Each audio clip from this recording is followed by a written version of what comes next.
All right, what a treat this is going to be. It is an absolute pleasure to welcome in, I guess now the former head coach of the Winnipeg Jets, Rick Bowness, to Winnipeg Sports Talk. Rick, it is so great to have you on the show. Thanks for doing this. How are you feeling? Doing great, thanks. We've been in Florida for a while, relaxing down there. We had to come to Toronto, obviously, for a couple of days to work with Sportsnet, which I enjoyed very much. Right now, we're in Ottawa visiting our son Ryan and his family. Our grandson turns 4 today, so we had to be here for the big party. That is fantastic. Has it sunk in yet that you've retired from coaching? Yeah, I just retired from coaching. I haven't retired from life, and I'd still love to stay involved in the game in some capacity, but it's just the coaching that I've retired from. We're in no hurry to make any decisions what we do next. We're going to take the summer and figure it all out. But yeah, it's just the coaching that I've retired from, and we'll see what happens next. Rick, you made such an impact here in Winnipeg for the couple of years that you went behind the bench, and we'll get into that a little bit more. But I have to ask you, how long had you been thinking about maybe making this decision at the end of the year, and was it a difficult one for you? Oh, it's very difficult. Listen, coaching is all I know. It's all I've done for the last 40 years. Listen, I know I've been blessed and fortunate to be able to coach in the league for as long as I did. But yeah, so it's a tough decision. And people are saying, like, well, what are you going to miss the most? Man, I'm going to miss all of it. I just love the coaching. I love the practices. I love working with the players. I love the games and everything else. So I am going to miss all of it. And it's been my life for so long. It's all I know. Not smart enough to do anything else. So we got into the coaching and just love it. And I still have the passion for it, but I do know it's time. I didn't like the energy level I had at the end of the year. So it's kind of, it's something that was coming to me that, okay, maybe it's time. And I didn't like how we played in the playoffs. And the first person I'd look at when we played like that is me. So I wasn't happy with the job I had done. And it just came to me like it wasn't something I was planning for a couple of months at all. Because I'm the same as the players, man. You're all in. It's every day. You've got to be all in. You can't have one foot out the door. So, but it did came to me at the end there that, okay, maybe it's time. Rick, now that you've had a little bit of time removed from the playoffs and stepping down, how will you look back at those 2 years, finishing off your coaching career as head coach, back where a lot of your pro journey started, right here in the Peg? Well, it started. I mean, I went there in 1980 as a player, and I went there in 1980, November of '83, as an assistant coach when they fired Tommy Watt and they named Barry Long. So it's great that we finished there. But when you look back at the 2 years, I think you have to go. Like we had a big challenge in front of us when we went there. We did. The players were complaining about playing there, and they had missed the playoffs. So. Listen, the coaching staff with Scotty and Brad and Marty and Wade, we had a big challenge ahead of us, but we did it, and we had to change the culture of that whole team and that whole organization, and we've done that. We had to give them a better style of play that would be conducive to the talent that was there, to have a better chance of success. Now we did that. Now we had our moments 2 years ago in 23 at the end that we weren't happy with. But you look at this year and in the past year, if our specialty teams had been average, we probably would have won the President's Trophy. We were that close to it, and we had a great finish to the season with eight straight wins, and none of us were happy with the playoffs. Now, here's the big difference for me this year and last year. Last year, at the end of the year, after my little tirade, all the players were complaining about what I said, and which was good. That didn't bother me one bit. Something had to be said. Everyone saw what I saw. Let's address it. Let's get it out there in the open. And the biggest difference is this year when we lost in the playoffs, the players were all looking at themselves. They weren't looking at anyone else other than themselves. So that's a big positive in itself. They all said the same things. We didn't play well enough. We all have to come back with a 5% better attitude, better commitment, anything that will make them a little bit better. So 2 years ago, it was a distraction. None of them took accountability for the way you played. This year, they all did. So that's a big positive in itself. And I think that is a big positive step going into next year. Now, again, none of us were happy with the way we played in the playoffs. None of us.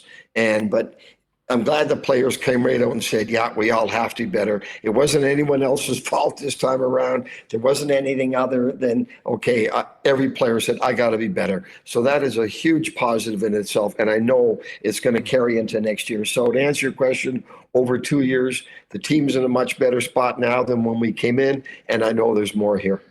Rick, you mentioned the end of the previous year's playoffs and the very memorable post-gamer that you gave all of us. I'll be honest, you're exactly right. I mean, everybody saw it, and I think it resonated incredibly well with the fan base. What was the process like to, let things settle and then get everyone back together? Because it certainly did seem like there was no hangover from that when everything got going this previous season. No, and the mistake people make is thinking I was reacting to that game, which wasn't true at all. We weren't very good for the February and into March, and we had to scramble to get in. And when we got into the playoffs, yeah, we played well in game one. Game two, we didn't play well, but we're going back to Winnipeg 1-1. We're happy with that. All of a sudden in game three, we're down 4-1. Now, why are we down 4-1 at home? And yeah, we fought back to tie it up. We lost in double in overtime. And then but game four, we had to win that game. We're down 3-1 again. And then when we get into game five, we didn't have a scoring chance. We were down 1-0 2 minutes into the game, and we didn't have a scoring chance until we pulled the goalie. So that whole thing was just something had to be said. I didn't want the players leaving the season. Oh, wow, we made the playoffs. Isn't that great? It wasn't great. Maybe if we had competed and battled and everything else for every game, that was one thing. We didn't. So that's why we had to address it then. And again, it was something that everyone saw. It wasn't something I was making up. We all saw it, so it had to be dealt with. Now, that being said, I had to follow up with that in a lot of phone conversations with the players over the summer, so it wasn't lingering going into training camp. So all the conversations I had with the players, the majority of them have said, you know what, we didn't like it, but you were right. So all that was smoothed over the course of the summer, and which had to happen. And I had to follow it up with individual phone calls, which was fine. I wanted to know where they felt. I wanted to know what they were thinking, and I got it out. We addressed it, and we moved. Everyone moved on. We went into training camp with a totally different attitude, and it carried throughout the season. Rick, you've been pretty clear that communication is a huge part of doing the job, and you just kind of mentioned that level of communication. Has that changed significantly as players have changed over the years? Would that sort of contact have happened 30 years ago with a head coach and a bunch of players in the offseason? All depends who the head coach was. So, right? So most of them know. For me, yes. Because listen, when I coached the Bruins in 91, 92, they were used to the old school and hard tactics and everything else. And I went in there with a totally different attitude and communicated with the players, and they didn't like that. Probably cost me my job, which was fine. I was going to do it my way, but I always said this when I got into coaching, man, I was going to coach and do it my way, and I was going to have open communication with the players. So to answer your question, most coaches know, absolutely not 30 years ago, but that's the way I've always had open communication with the players. Now you're having conversations with players, they don't like what they're hearing, that's fine. As a player, all I ever wanted to know, coach, tell me where I stand. What do I need to do on? So now I always felt that was so important with every player to build that communication, build that trust, build that line of talk between each and every player. So I've always done that. And today, to answer your question, it's more so important today because these kids today, they need to know that you have their best interests at heart. You have to build a trust one-on-one with your players today. And listen, Scott Arniel's the same way I am, and he's going to keep doing what we've been doing, and that's that open communication. But again, these players today, you have to have that communication. They want to know why. So this is what we're doing. Okay, what's the next play after that? And you have to be able to explain it. And the players have to know that you have their best interests at heart, and you have to build that trust with each and every player. Rick Bowness with us on Winnipeg Sports Talk. Rick, you mentioned Scotty, that of course Scott Arniel. He joined us last week after getting the job. What can you tell our fans and listeners about your relationship with Scott, what you learned about him, and your thoughts on him moving this thing forward, and of course being a part of the turnaround on your watch? Well, listen, Scott and I have known each other since '81 when we drafted him, and him and Dale that year.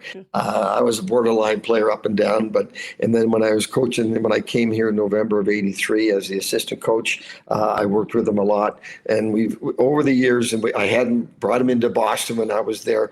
We've always had a good relationship. We've always kept in touch. And listen, when I took that job in Winnipeg, the first person I wanted on there, and management was felt the same way. We want Scott Arniel in there. So we were all on the same page. There's no question I wanted Scotty in there. Scott was a huge help in everything I talked to you about earlier about changing the culture, changing the style of play, giving them a better game plan. Scott was a huge part of it. And that's why it's important that he take over, because he knows what we need to do in Winnipeg to take it to the next step. He knows the players now. He's had 2 years of working with them. He knows the style of play we have to play to be successful. He's going to carry that on, and he's going to make some adjustments to make that team better. So hopefully they'll have a lot more success in the playoffs. But he is, without a doubt, ready for the job. He's ready for the challenge. He is the absolute right person to take over when I left. Rick, they're going through a search right now for a couple of other assistant coaches. And I think, whether it be the media, the fan base, we always just focus on the head coach. How important are the roles of the assistant coaches and the relationship between the head coach and the guys on the staff? Huge. You've got to have it. And listen, I was an assistant coach for a long time in this league. So when I took over as head coach, both in Dallas and here, I wanted my assistant coaches to have a lot of say. And because they want to feel that their voice is heard, whether you agree with it or not, it doesn't matter. They have to have a voice, and they have to feel part of it. So I had an open communication with all the assistant coaches. They were wonderful. Scott will be the same way. So, and the other thing is now, Scott's getting a lot of calls from a lot of good coaches. Winnipeg is now a destination that coaches want to go to. It's a great organization with fantastic ownership in Mark Chipman, great management led by Chevy. It's a good place to play. It's a good place to coach. So when Scott's telling me the names of the coaches that are calling looking for jobs, it tells you that Winnipeg now is a destination of choice, that they want to go there. And I love hearing that about the Jets, because listen, the whole time I was with the Jets in the 80s, 9 years, everyone loved playing in Winnipeg. We want that back. I think we've got it back right now. And it's important that, I know Scott will hire the right guys, but it's so important that those guys want to come to Winnipeg, and they do. And that shows how much that franchise has turned around over the last couple of years. And I love hearing the guys who are really good, well-respected coach in this league, they want to come coach the Winnipeg Jets and work with Scott. And I love hearing that. A big part of that, I'm sure, is also the men on the team. And Adam Lowry's the captain. I did want to ask you about, take us back to the decision-making process in making Adam a captain, and what you saw maybe behind the scenes that fans wouldn't have, of how he grew into that role, and how important he was to the success of the team in a leadership role. Well, the fans see the presence that he has on the ice, and the first guy to stick up for his teammates. Well, that presence is felt in the locker room behind closed doors. And he had a ton of respect from his teammates simply because of the fact anything happens on the ice, he's the first guy to respond. So they had a ton of respect for him going into it. And listen, Josh Morrissey, great candidate. Mark Scheifele, great candidate. Like, we had a couple of guys, because that whole culture in that room changed, everyone had a voice. And that was important, that we had to create that atmosphere. So there's a lot of great candidates that could have taken over the captaincy without a doubt. We felt Adam was the right guy because of that presence he has on the ice and his compete level every shift, every game, and that presence that he had in the locker room. A ton of respect. You close the doors, players had nothing but a total respect for Adam. He was without a doubt the right guy, and it was a tough call. It wasn't an easy call because of Josh and Mark and these couple of other guys, but it was, in our mind, it was the right call. Rick, you just mentioned Mark Scheifele and Josh Morrissey. I wanted to quickly ask you on those two. I mean, listen, we know how important Mark is.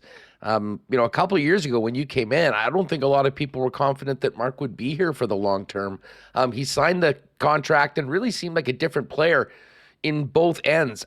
Talk about the buy-in, getting Mark to get to that point, and how important that was in the overall success of the team, and what would a player that does like that in his role, how that affects the rest of the squad.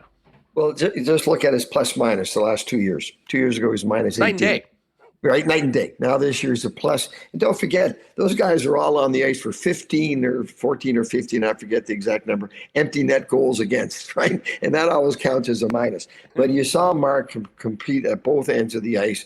Back checking hard, it was harder. He was better defensively in our zone, far more committed. Like we talked about earlier, you're all in or you're not. And he was all in. And so the fact that he wanted to sign and stand in Winnipeg, fantastic for the franchise, fantastic for the fans.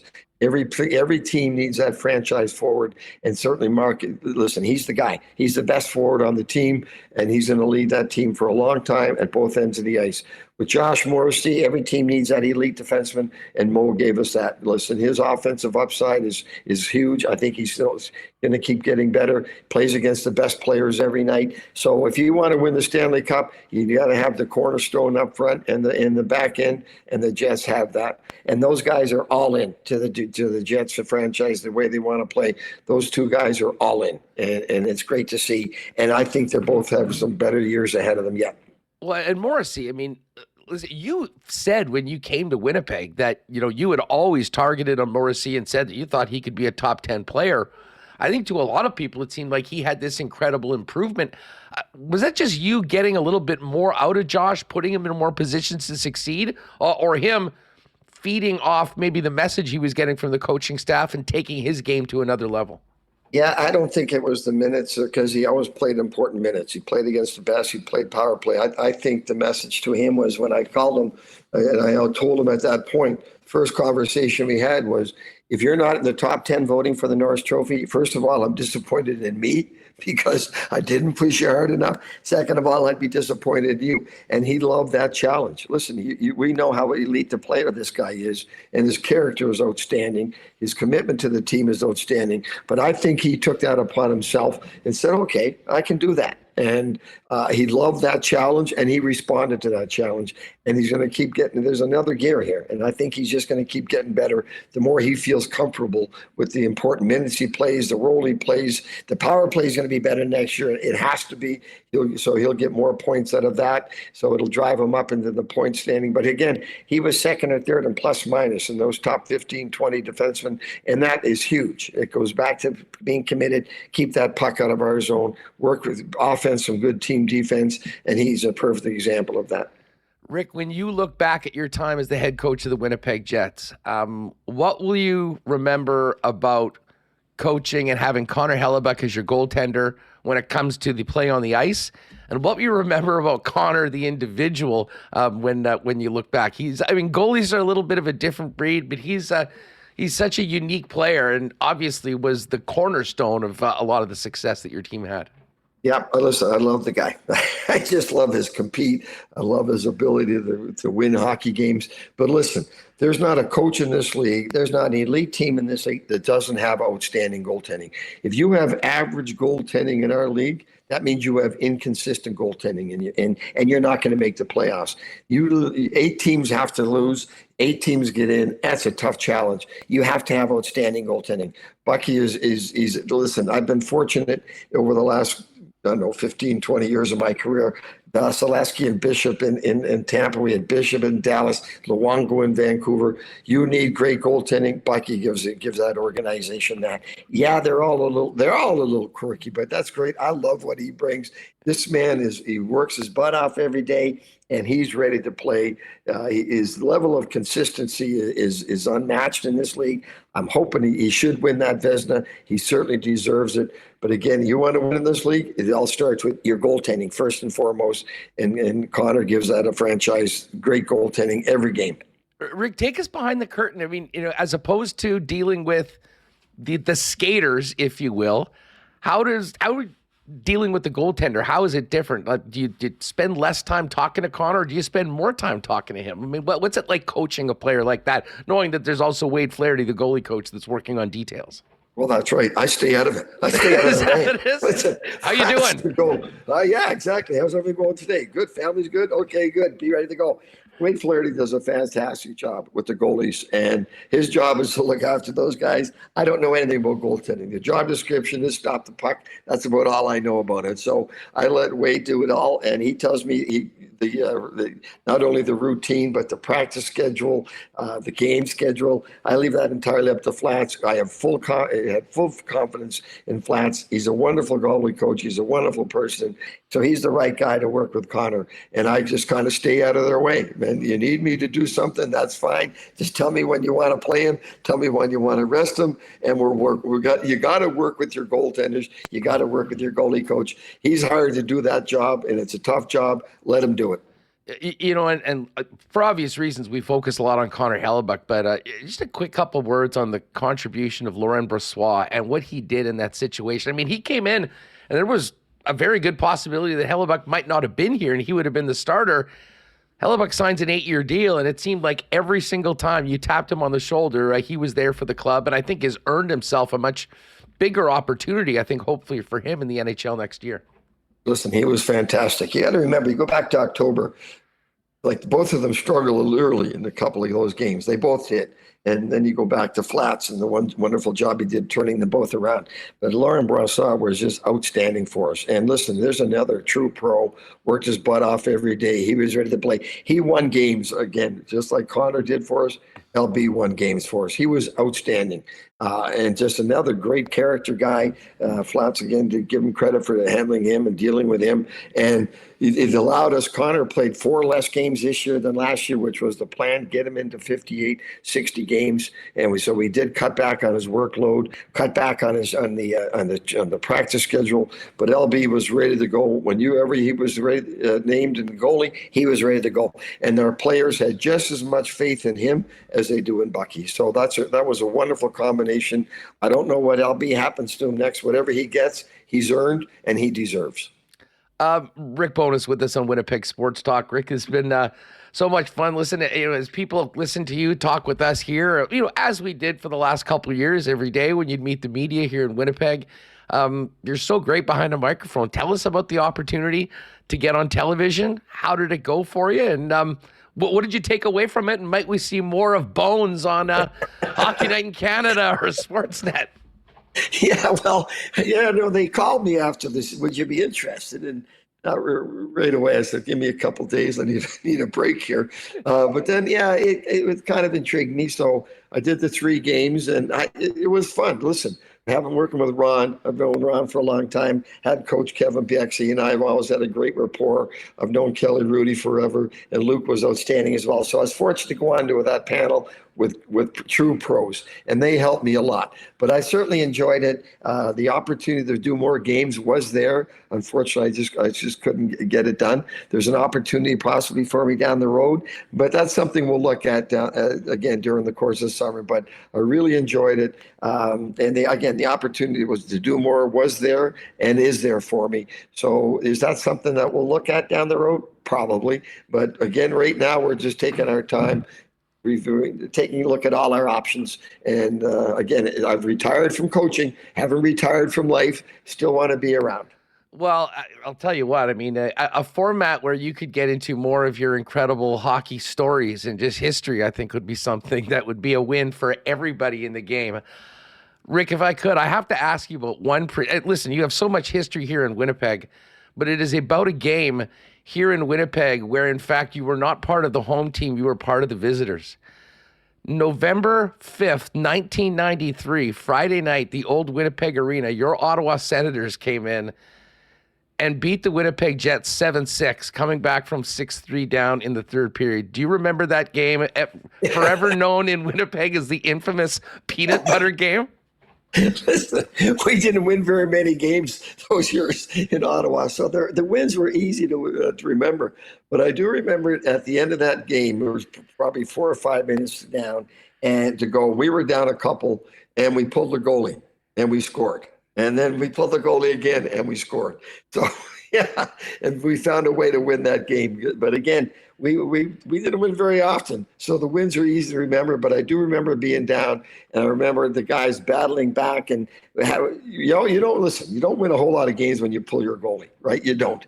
And we were fortunate to win that game after we had pulled the goalie a couple of times. So yeah, I remember that. And listen, I always loved playing in the Winnipeg Arena, both home and visitors. Always a tremendous atmosphere there because of the fantastic passion and following of the Winnipeg Jet fans. Well, and what, if people weren't around at that time, what was noteworthy about that game, the Jets blew the 6. I think Bob Kudelski had a hat trick, if I'm not mistaken. I think he had the winner. But they had given out half-liter jars of peanut butter at the beginning of the game. Trust me, this was the last time that ever happened in Winnipeg. And at the end of that game, it started raining jars of peanut butter. And I believe, if I recall correctly, you guys had to walk sort of across the ice. And, the Sens players were going in there, but there were some legit projectiles coming on the ice. Not something that you see very often. Certainly not today, Rick. No, you don't. Yeah, we had to duck a little bit, but that was okay. We listen. The guys were so happy to get a win, man. We would have walked through bombs to get that win. Because again, man, what we have like 10, 11 wins. Even wasn't a whole lot better than next year. So we enjoyed it. We had to dodge a little bit to get through it, but that was secondary to the excitement of the win. Rick, I can't thank you enough for jumping on with this. Just on the way out, listen, I can tell you from doing this for 10 years at TSN, for 4 years here on Winnipeg Sports Talk, that there was a very special connection between the fan base and you. You, in a lot of ways, I think maybe because of your roots, the sort of person you are, it really felt like you were one of us here in Winnipeg. Moving back to Halifax, where your home is, and obviously going on a different path in life, how would you describe your connection with the city of Winnipeg and the people that supported you so well, both as a player and obviously as a head coach? Listen, we always tell everybody, especially the people when we go home for the summer, how much we loved our time in Winnipeg. The 9 years I worked for the Jets organization, I was down in Moncton coaching and everything, but I always took great pride in working for the Jet organization because I always knew the fans of Winnipeg took great pride in that franchise. Our daughter, Kristen, was born in Winnipeg. We had some great years as assistant coach there. I know the year I played there, we weren't very good, but man, we always had a great following. And I've always said this about Winnipeg. You drive around and every second license plate has a Winnipeg Jet logo. I just love that. I've always loved the following of the Jet fans, the passionate following. They're knowledgeable hockey fans. You're not going to BS them. You're not going to pull wool over their eyes. They know what they're seeing, and because of their knowledge of the game and their passion for the franchise. But nothing but great memories. And anyone ever asks us what's it like living and playing in Winnipeg, Judy and I both, we love it. We loved all our years in Winnipeg. We loved every day there. And again, it's because of the fan base. It's a great city. That friendly Manitoba, it's accurate, man. We just loved it there. Well, the city's going to miss you. All the best to you and Judy and the entire family. Have a great time at the birthday party today. And listen, Rick, we wish you nothing but the best and hope that we'll have a chance to hear more from you in the future. And listen, if you're ever dying to talk some hockey, we've always got a spot with you here in Winnipeg back on WST. Thank you. Always a pleasure. And yeah, I'll be around. Don't lose my number. We'll be here. Thanks so much, Rick. Thank you.